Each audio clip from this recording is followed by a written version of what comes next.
Hi, it's Rebecca Whitman, your host of the Balanced, Beautiful, and Abundant Show. I'm a top-rated life coach, an international best-selling author, and a multi-passionate entrepreneur. I'm on a mission to help you go from burned out to balanced, beautiful, and abundant. The experts on this show will help you achieve work-life balance so that you can experience abundance in 7 pillars of life: spirituality, health, emotions, romance, mindset, social, and financial life. When you have all 7 pillars of life in alignment, you are balanced, beautiful, and abundant. Let's go.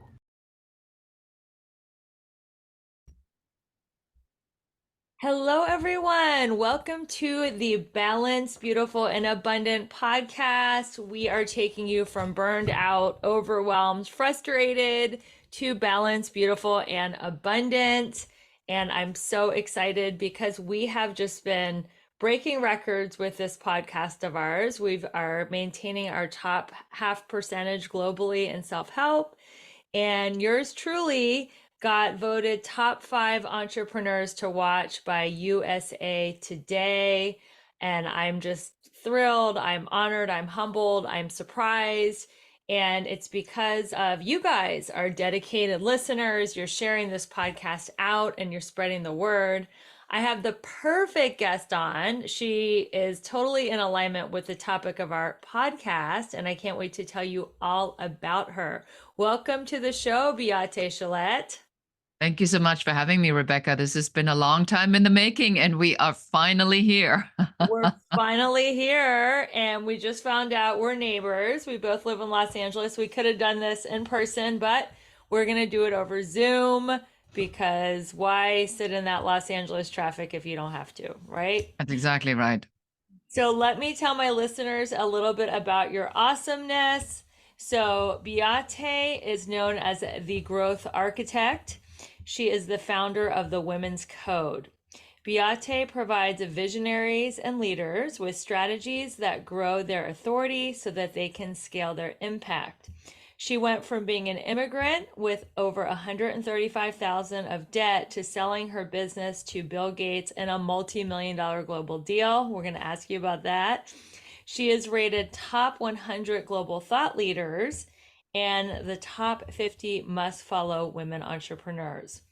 She wrote a #1 bestseller called How to Go from Overwhelmed to Awesome. And she is a corporate trainer for major companies like Amazon, Chevron, Merck, and Johnson & Johnson. So this is a very impressive bio, and I'm so excited to learn about your story. Where are you from? How did you meet Bill Gates to sell him a deal? What was the company, and how did you become the growth architect? Tell us a little bit about your story, Beate. Yeah, and all of this in 60 seconds or less. So you can take a few minutes. Yeah, no. So it's all good. So I'm known as a growth architect, and that means that I literally architect growth. And what that means is that I take people who are visionaries and thought leaders, and they like to fly planes with big ideas, but they don't know how to land them. And I help them land the idea. And I do that in 1 out of 3 ways. I either help them to turn the talent into the business, or when they have the business model figured out, I help them how to get the differentiation factor figured out, which is the signature growth system. How can you put it all under one umbrella and make it a cohesive client transformational journey? And the third one is then once they have the first and the second, then how do we scale this to a multiple 6-figure or multiple 7-figure business? And what are the growth strategies to do that? So that's what I do. Originally, I'm from Germany, and I was, probably like most of everybody I've ever met in my entire life, the person that felt like they didn't quite fit in, and it was always awkward, and I wasn't the smartest one, and I struggled. Um, and then I had this idea that I was going to be a creative. And I was told, because we are in Germany, that the creative arts, that, there was so many applicants, not enough jobs. Why wouldn't I want to be a roofer or a secretary? And neither one of these, forgive me if that's your job listening, but neither one of those was really anything that made my heart be overflowing with passion. So I became a photographer anyway, and I started out as a photo editor at a small, kind of cool, hip magazine, then moved on to Elle magazine in Germany and became the photo editor of Elle magazine, which everybody would say, Oh, yeah, wow, you're I love that. 23, you're running the photo department of Elle magazine. What did you do? I quit. And I quit because I realized early on that a lot of times, and this really fits into a lot of the themes, Rebecca, that you are talking about. When you are in a position of power, people will do anything for you, but it has nothing to do with you. Mm. It's your position. Yeah. It's not because they think you're bold. It's not that they think you're beautiful. It's not that they think you're abundant. Your position is bold. Your position is beautiful. And your position is abundant to them, potentially. Hmm. And so that's when I quit. I came to the United States. And then I had about a decade of just unbelievable hardship to overcome and disasters and natural catastrophes. September 11th, a lawsuit, a really bad employee who had an idea run a business without me and had invoices that I wrote payable to them. And by the time I found out, I mean, it was just an absolute mess. Married a narcissist, pathological liar, alcoholic, which I didn't find out until I was already pregnant. And then next thing I know, I'm going through a horrible divorce in the middle of a massive recession. And then as I am in this lawsuit, right out of the recession, September 11th hits. And then I lose my entire production business in a day. So I went from, over the course of 10 years, from nothing to 300 to 400 to 500,000 back to 250. Eventually I'm at $1 million and I lose everything in an entire year. And the last bit, as I just said, was gone through September 11th. But I had this great idea, Rebecca, on how to build up a stock photography syndication for architectural interior images. And when my photographers, because my strategy was that I was going to go after the top tier, the A plus people in the industry. And so, first takeaway of this interview, don't bother with C level and with C players or B players, go straight after A players because you save yourself the time. And if you have the A players, everybody else is going to come anyway, and you don't even have to do anything for it. And I, I was able to secure great photographers, and the A-list photographers were photographing A-list celebrity homes and worked with A-list designers like Nate Berkus and worked with A-list architects like Geary. And next thing I know, I get these unbelievable at-home stories from these celebrities. Like I had Madonna's house, Francis Ford Oh my Coppola's God. house, and Terry Hatcher, Simon Baker, Seal. I mean, they just kept coming. And because I was a photo editor at Elle magazine, I knew how to put it together. But I was $135,000 in debt, and I didn't have any more money. And that's where we got to the cliffhanger of the story on how, how I avoided bankruptcy and then sold my business instead 18 months later to millions of dollars to Bill Gates. How did you get in contact with Bill Gates to sell this business? So the way the story goes is that Bill Gates at the time privately held a company called Corbis that he was 100% owner personally. So this had nothing to do with Microsoft. That was a business that he built when, if anybody read the road ahead, he was talking about that, he believed that in your home, the digital display would take over wallpapers. And that's why he bought these collections, because he wanted to put these images on these digital displays, which never really happened in that way. It happened in other ways, but that's why he started buying these companies. And before he knew it, he had bought so much content that it kind of took on a life on its own. And he was in a big race with Getty Images. And when they had bought a celebrity brand named Outline, they had no way to grow this business because it was a high touch business other than adding another business unit to it. So they figured if they buy my at home stories of celebrities, they could pair it up with the images of their celebrities and then sell more and have a higher ticket item, which was the reason why they bought me and only me, because I was the only player in the market that could offer them that particular unit. Is there any way we can see these pictures of celebrities' homes? Is there a coffee table book, or are these images just dispersed throughout the industry?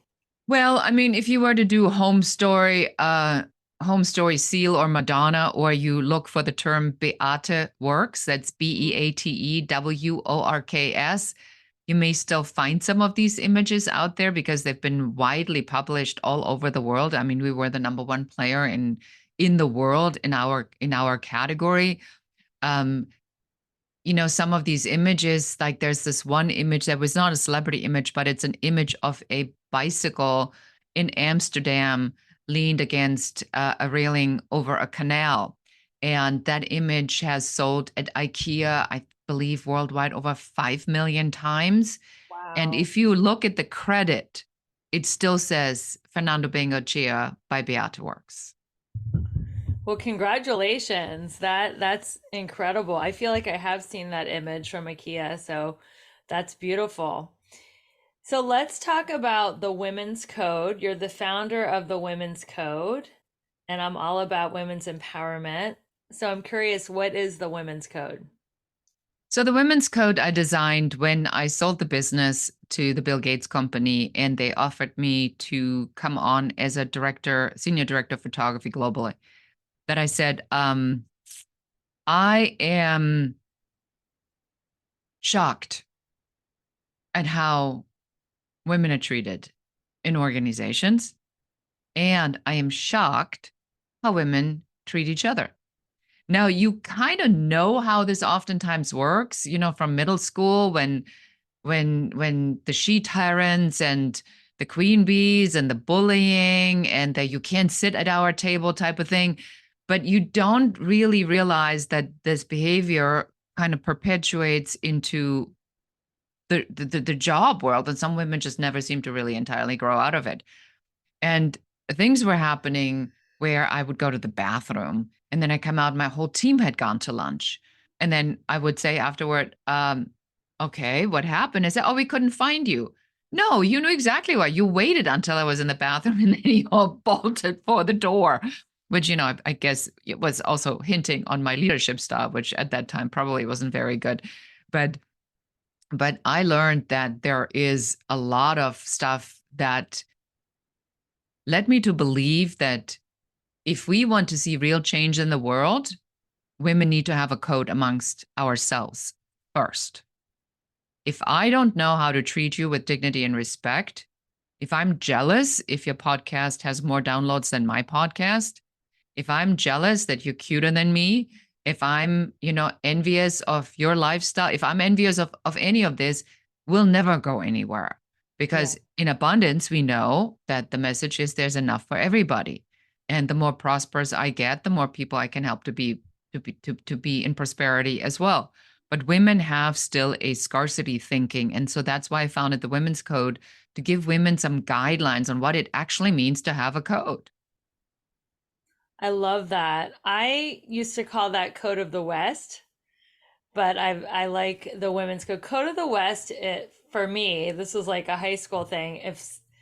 If your friend went out with a guy, you don't go out with that guy. Like he is That to forbidden you. fruit. Hmm. Yes, forbidden fruit. That was the Code of the West. But you've even taken it into everything. And I totally agree with you, Beate.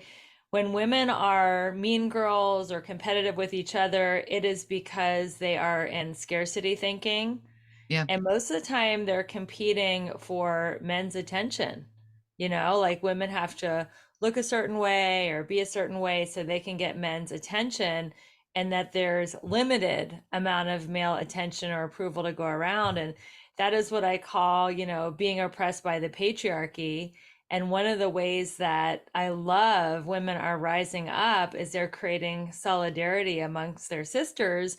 And they're like, no, we're not going to compete for male approval. It only matters what I think of me, not what you think of me, not what men think of me. And the same goes with money or attention or anything else or podcasts. There's just more than enough. I like to say there's more than enough sand at the beach. So everybody can sit on the beach and have plenty of sand. So let's talk about overwhelm. That's a huge theme of the show. How to go from overwhelmed to balanced, beautiful, and abundant. And how do people know when they are approaching overwhelm? Like, how can they catch it before they get into overwhelm? What are some of the signs to look out for? I think for women specifically, it is an undefined tension. I, before I went on a trip to Costa Rica and I just come back from an ayahuasca retreat, I said to my husband, I said, I feel so incredibly tense inside, I can't relax. Hmm. So if it's difficult for you to relax, if you are doing things that add more friction to your life, like you're constantly looking at your phone, you've programmed your mind, your nervous system into overdrive. If you are always busy, if you have a hard time sitting down for 5 minutes, if you can't meditate for 5 minutes, if you can't take a deep breath because you have this pressure on your chest, you probably in overwhelm.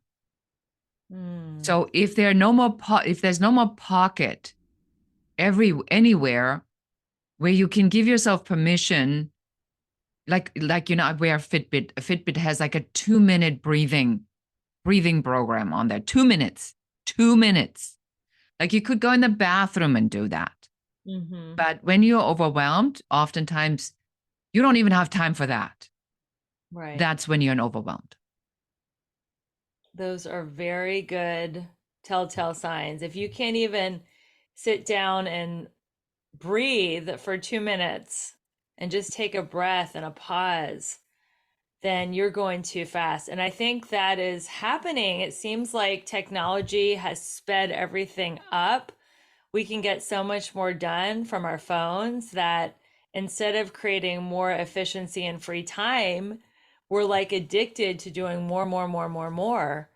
And people are stressed. And stress is the number one killer. So it is really important to follow some of the principles we're going to talk about and just prevent overwhelm, because you can get where you're going without overwhelm. People think that speeding up gets them there faster, but sometimes you get to slow down to speed up because you're more mindful and you're more precise in what you do and you don't make as many mistakes. What do you think about that phrase, slowing down to speed up? I actually think that based upon what you just said, I had to learn this or remind myself again of this because our natural tendency is control. And the Mm-hmm. natural tendency of control is I have to do more. If I don't get what I want, it means that I'm not doing enough. And the educational system tells you that, your parents tell you that, your boss tells you that, the television tells you that, media tells you that, everybody tells you you need to do more. And this FOMO, the fear of missing out, is constantly fueled by internet marketing. Like, if you don't do this one thing, then the dominoes are not going to fall. You're going to be missing out on this one in lifetime opportunity. It's only available for 15 minutes. You got to go back to what we have control over. And first of all, I was just at this ayahuasca retreat, and then I went to an Abraham Hicks event, and Abraham Hicks is very big on law of attraction. And it's such a good reminder to say, what do we really have control over? What we have control over is the vision. What do I want? What does that look like? The objective, the goal, the vision. That's your job. The second part you have control over is receiving that. Because if I truly believe that 1 million downloads is what I want, then I need to be ready to receive the 1 million downloads. The sourcing, I mean, you have to do the actions that it takes to put things into motion, but the actual sourcing is done by one source. And one source is God, Spirit, universe, the energy that rules everything. So if you get to meddle with the one source and you try to tell the one source how you would like this to be delivered, that's never going to happen. That's the friction. Because then you're trying to convince the one source that you deserve what you said, which creates the friction that prohibits you from getting what you want. What does that mean? What causes the friction that prevents us from getting what we want? Just trying to control the uncontrollable because we're in resistance? Exactly. So if I, for example, say, I have a successful business. I believe I have a successful business. I know I have a successful, I hope I have a success. I hope it works out. I hope it works out is already friction. So Mhm. then you don't believe it enough. And the language that we're using, and and Rebecca, I'm probably just like anybody else. It's a constant work in progress. You always hear yourself talk about this. I don't have the money for this right now. Really? So the minute you say that, you already put it out to the universe that there's not enough money. So how are you going to reframe that? That, we come from the abundance principle. So I think that the friction is something that we create because, again, we are so programmed to make these excuses. Well, it's a recession. It's a really hard time for building a business right now. Well, most everybody's scaling down on their advertising. It's probably wise if I do the same thing. Oh, okay. Okay. Well, you just already set that into motion because it's you, this is what you said. So how do you reframe that so the so that the attraction of abundance is not limited by the fear that creeps in? And the fear is what we have to overcome. So how do we get ourselves ready to receive abundance? You said we're only in control of the vision and are receiving of it. How do we get into receptive mode? So this is something I've been really playing with. And it is finding a thought that gives you overflowing joy or that feeling. It's a song, your favorite song, and you go, oh, time I hear that song, it just makes me feel so good. That's a good start. My daughter had a baby 5 months ago, and I was in the room. Oh, So that the thought of seeing that, the crown coming, yeah. coming through the birth canal, and being there when my grandchild was born, that fills me. That just makes my heart burst. Yes. So you need to find that origin thought of joy. And on that thought, you spin that thought further and further until it gets bigger. And then it becomes a blanket. And then the blanket goes over everything. That's how you get yourself in that particular vibration. But you can't convince yourself. You can't enter into a screaming match. I'm abundant. No, you're not. Yes, I am. Bank account doesn't say so. Well, but I feel abundant. No, you're not. That doesn't get you anywhere. So it is better to say, the area in my life I'm so abundant with and I'm so grateful is love. I've been blessed to watch my grandchild being born. I'm already abundant. I can actually believe that thought because it's true. So there's Hmm. no friction, there's no screaming match. And then I can say things like, I wonder where else abundance in my life is going to show up because there's another no friction thought. I love that. One of my favorite teachers told me to have an attitude of curiosity rather Yes. than expectation. So Mhm. saying, "Oh, I wonder where abundance is going to show up in my day," and just, "Oh, I can't wait to see what happens. Where is abundance going to show up? What unexpected miracle am I going to receive today?"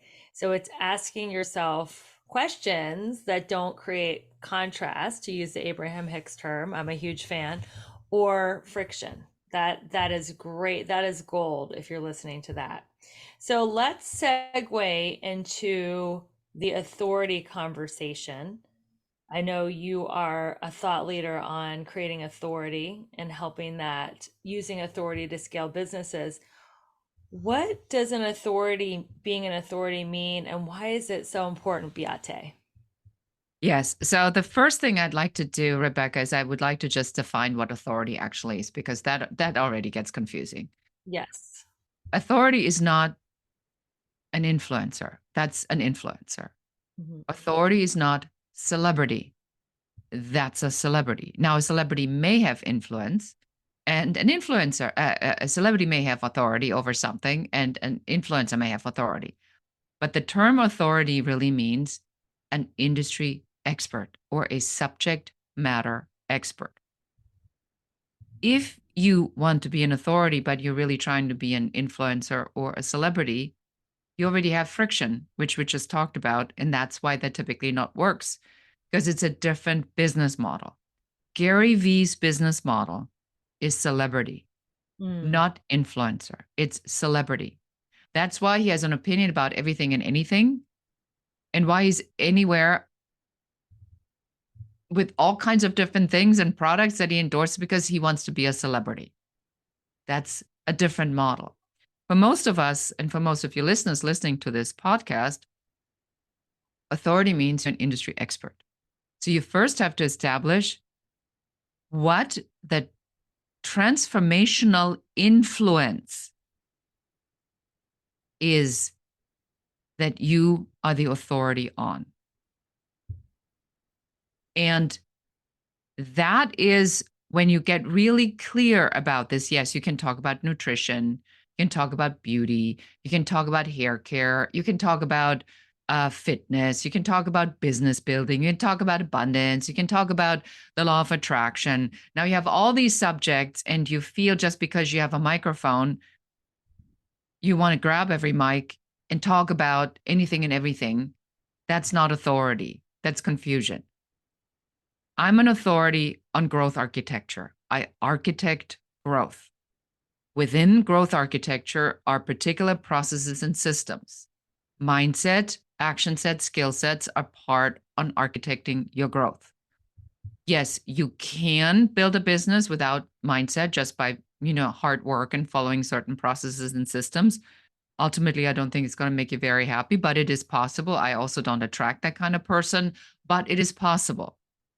So, who I attract are people that understand that there's a spiritual component, and there's a balanced component, and there's a happiness component, and that they want to live complete, balanced, and wonderful lives. So, I help them architect a business model that works. That's what I'm the authority on.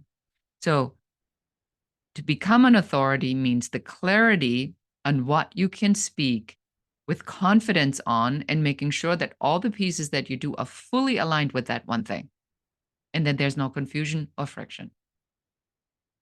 Wow, that is very well said. So, why is being an authority important to make money and scale your business to the next level?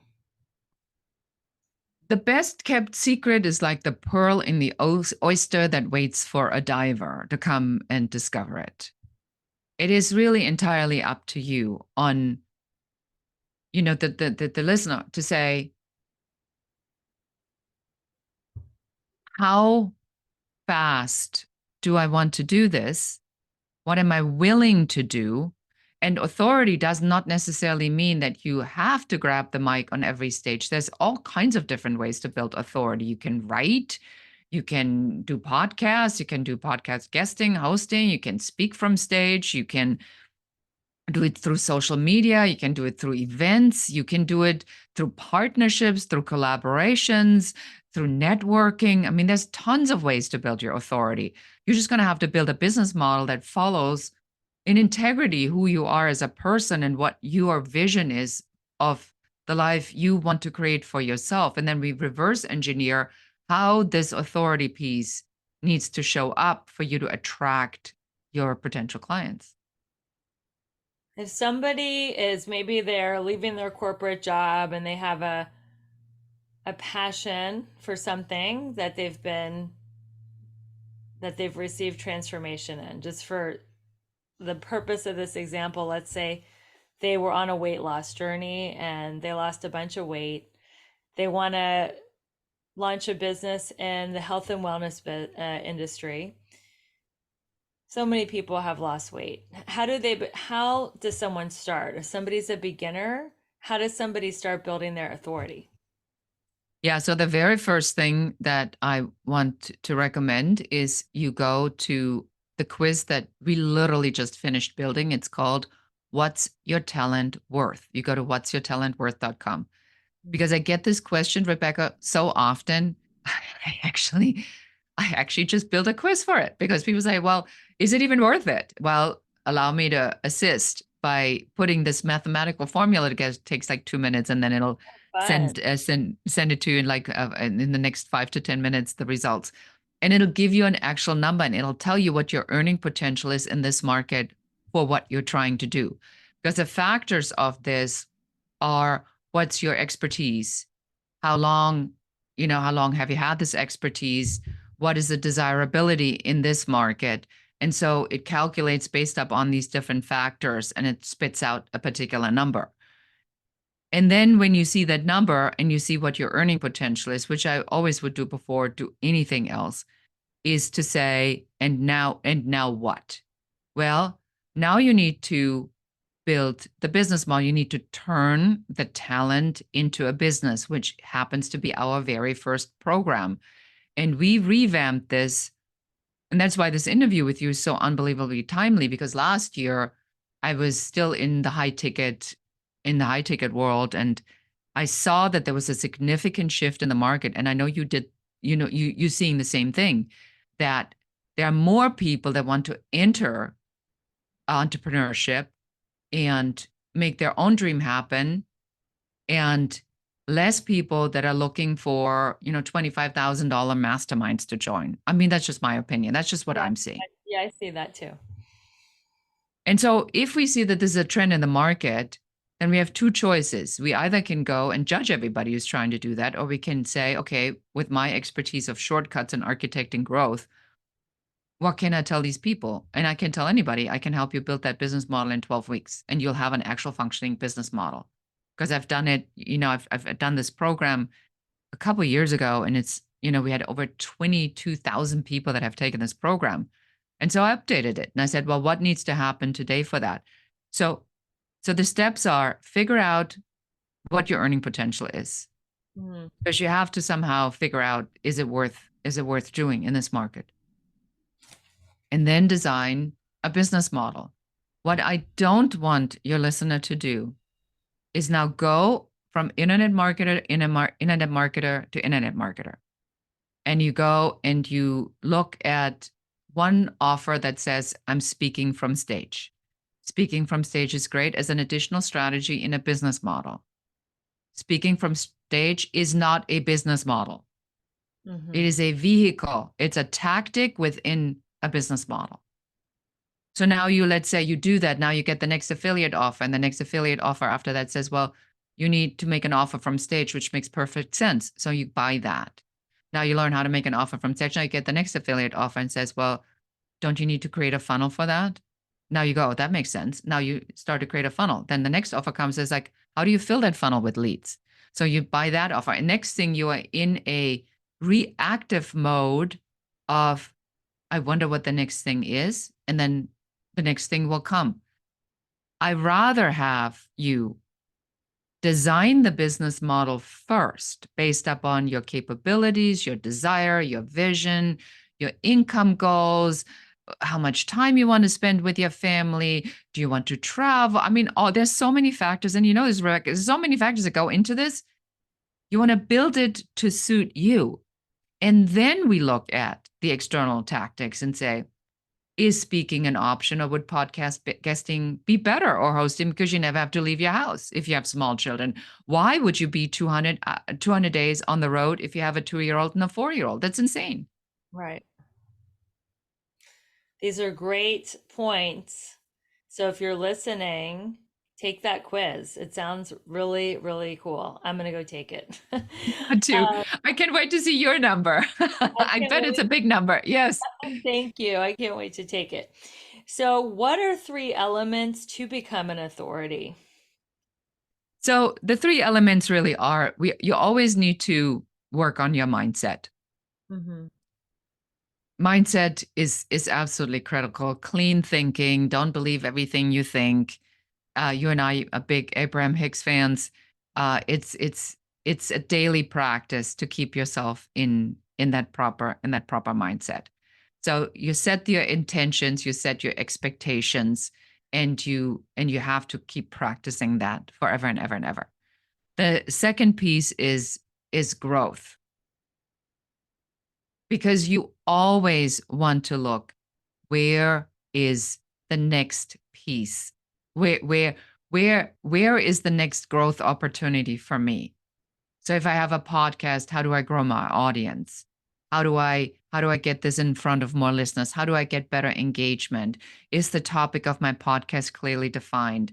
Am I guesting on podcasts? Am I clear on the one message I go on these shows? Am I getting engagement response from these podcast guesting opportunities? And the final piece is strategy. Strategy is everything. I know it doesn't sound sexy, and a lot of people go like, "Oh, Beate, strategy sounds so German." Um, but without a strategy, you're just a ship without a compass, sailing God knows where. And maybe you arrive and maybe you're not. So you must have a strategy to go anywhere. Okay, you heard it. Mindset, growth, and strategy. I'm taking notes on this podcast. This is great. Okay, so what are some common mistakes that leaders make in growing their authority? So what are some of the things that we should not do in building our authority in the marketplace? Don't try to be everything for everybody. And just because you can doesn't mean you should. And I was just giving a talk this morning. I don't go on podcasts to talk about nutrition, Mhm. but I am very involved with the food that I eat. But that doesn't fit. So I'm not an authority on that. I don't want to be an authority on that. I don't talk about that. And it's a decision that I make. It's a strategic decision to say authority building means you have a message that goes to an audience that has a problem that your authority can solve. And what you shouldn't do is anything that boycotts that.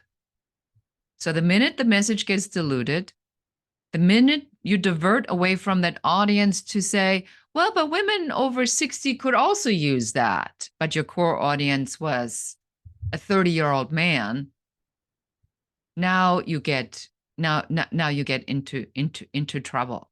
That doesn't mean that somewhere down the road you can't expand another thing and said we came up with this hack and we found that this really, but to build authority, the focus is really required.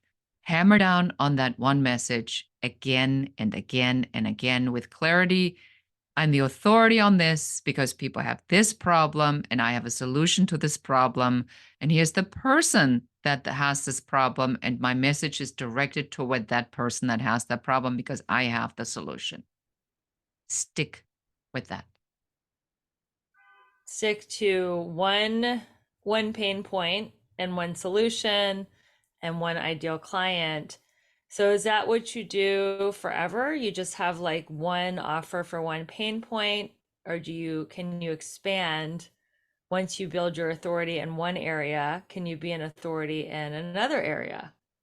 Now, that is the best sneaky question I got. So I love that because you picked up on this. And this is the fear of everybody. This is why people don't do it, because they think they're forced into niching. Right. I'm for denichicizing. I made up this word because the nichicizing, I think, is a bunch of BS. So here's how we solve this in growth architecture. It's so simple. The longer you're in business, the more you know. And now somebody comes and tells you you have to niche down. And now you want to pull out your hair one by one. You said, that's ridiculous. It's a journey. My clients are on a journey. I can't just go and talk to them about selling. I also know, how to align the marketing with the selling and the team building. So we have the right thing and the leadership mindset. How can I, that would be preposterous. And then a classic, uneducated, not uneducated, but a regular consultant will say, well, that's what everybody says. That's just what you have to do. You get rich in the niche. So here's how you circumvent that. You put an umbrella over everything you do. Everything you do gets organized in your signature growth system. That's like my favorite thing in the world to do, where we take all the pieces that, so how do we, abundance, overwhelmed? How does this even all go? It's a transformational journey. How we get from overwhelmed to abundant. It's a journey. You are the umbrella. The niche is the umbrella, not the overwhelmed and not the abundance. The niche is the umbrella that sits over your signature system. That allows you now to catch people in different parts of the journey. You have different entry points. You have different programs at different price levels, and everybody's happy because they say, Rebecca, oh my God, when I came to you, I knew I wanted to get from overwhelmed to abundant, but I knew I wasn't fully overwhelmed and I wasn't really at abundant. Thank God you had a program was smack in the middle where I could work on my mindset to really invite this next level. Thank you, Rebecca. It creates customer satisfaction. It creates different entry points. All your programs fit, but that typically takes, it takes us about a day or 2.5 days to go in and just pull it all apart and then put it back together, organize it, and have this full transformational. Everything gets a name. Every entry point has a name, like the turn your talent into a business if you have the idea. The signature growth system if you have the idea but no differentiation factor. The growth strategy if you have both and now you're ready to scale this up. That's our transformational journey from the idea to whatever million or multi-million-dollar business. The umbrella is the growth architect. The beginning of this interview, you referred to the differentiation umbrella. Is this the point that you're making now? Is this also called the differentiation umbrella? And Yes. why do you call it that? Why is it called the differentiation umbrella? Because most people, when you talk to them, would say, what do you do? I'm a business consultant. Then in their mind, they go, I neither have the money nor do I want to hire a business consultant. Conversation is over. But when I say I'm a growth architect, there is a 99.9% always a second question. Oh, never heard that. What does a business growth architect do?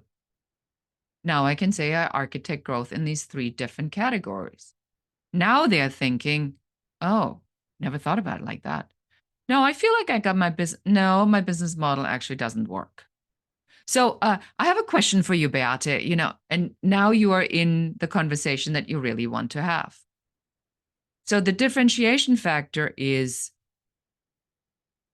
in my opinion, and I'm of course biased because I created this, but without that, it is so difficult to set yourself apart because then you're a podcast host. Then you have a mindset show.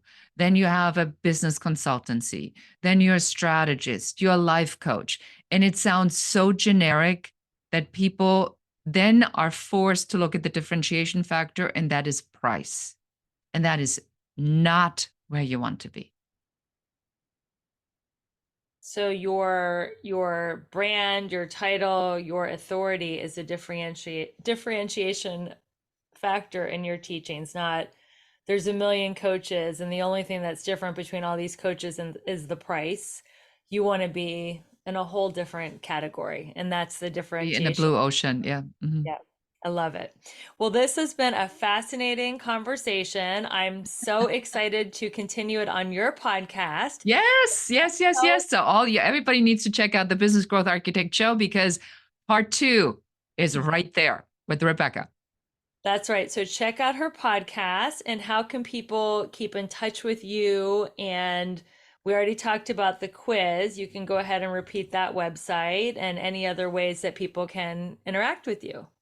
Yes. So the best way is, as I said, do something for yourself, figure out what your earning potential is. Go to whatsyourtalentworth.com. It takes 2 minutes. It's a mathematical calculation. And then we have to go behind the scenes and then a formula runs and we'll send you the report and then you'll know exactly what that number is. And if you heard something in this podcast where you say, I really want Beate's brain in my business, just schedule an uncovery session. Make sure you mention the show so you get priority treatment, and we'll help you figure out what's going on in the business. And if we can help you, we'll tell you. If we can't help you, we'll tell you. And if we know somebody who can help you, we'll tell you that too. So we're here. We're here to help and serve. And I'm everywhere as Beate Chelette and the Growth Architect. I'm hard to miss. Thank you so much. And ladies, if you want to hack, have the guy that you're dating take that quiz and see if they have earning potential. Because if they don't have any talent or any earning potential, drop them, right? I love that. Oh, and I wanted to say one more thing. And for everybody listening to the show, please do Rebecca a big favor.